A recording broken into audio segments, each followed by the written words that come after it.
Al-Qaeda published a wanted dead or alive list in the March edition of its English language magazine named Inspire. It was accompanied by the slogan, "Yes, we can, a bullet a day keeps the infidel away." The list includes, among others, the following infidels: Molly Norris, Ayaan Hirsi Ali, Lars Vilks, Geertz Wilders, Fleming Rose, and Terry Jones. Molly Norris is an American cartoonist who changed her name and wiped away her previous identity after a fatwa was issued against her when she suggested that May 20th, 2010 be designated Everybody Draw Mohammed Day.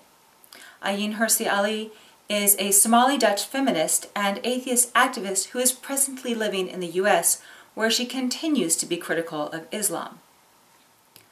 Geertz Wilders is a Dutch politician who is an outspoken critic of the Islamization of the Netherlands.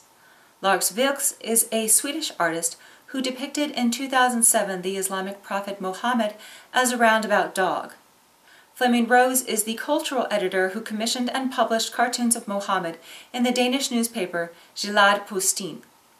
And finally, Terry Jones is the American pastor who gained notoriety in 2010 for his plan to burn Qurans to commemorate the 9th anniversary of the September 11th attacks. Several weeks ago, the infidel reported on an attack in Papua New Guinea when a woman was accused of witchcraft and burned alive atop a trash heap. A similar horror happened in the African nation of Tanzania.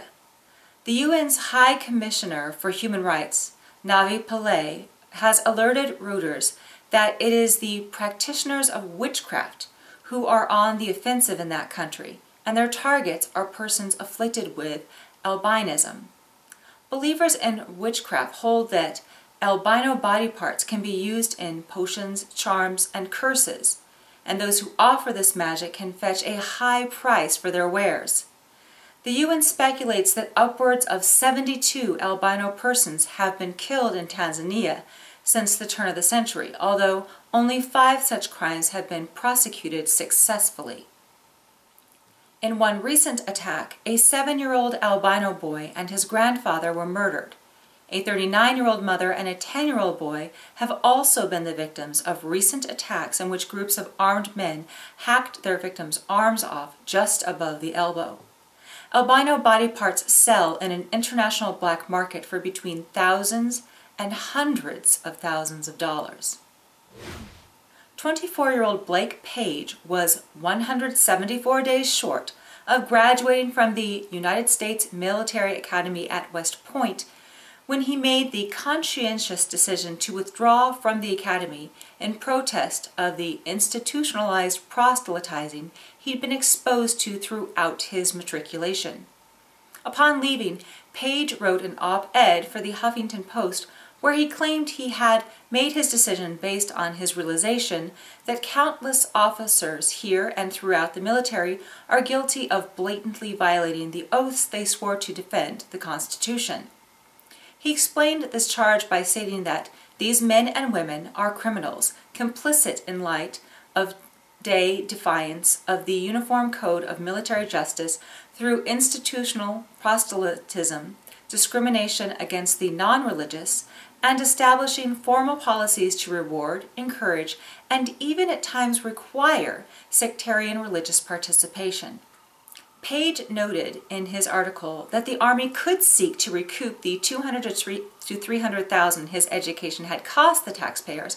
However, West Point's Superintendent Lieutenant General David Huntoon recommended to the Pentagon that fiscal recovery be waived. However, despite the general's recommendation, the Pentagon chose to order that Page either repay the tuition and related cost, or that he pay the debt through extended military service. However, during his time at the academy, Page had been determined psychologically unfit for duty and given honorable discharge, making the option of re-enlistment invalid. In an explanation as to why Huntoon's recommendation and Page's request for a waiver were denied, liaison with West Point at the Department of the Army, Maj Scott R. Johnson, said, "We are an impartial third party. We review each individual packet. There is merit to an organization such as the Academy and a 3-star general making a recommendation, but if it were always in their favor, there would be no reason for us to review the packets. Mikey Weinstein, the founder and president of the Military Religious Freedom Foundation, has taken on Page's case and is threatening to bring a whistleblower lawsuit against the Pentagon in federal court should the military remain steadfast in their demand that Page repay the money. I watched with clenched everything as he ran over to the dumpster and pulled out the bag. My stomach felt sick as he tucked his find under his shirt and walked it over to his own car. Trembling foolishly, I got in beside him. He started the engine and we drove off.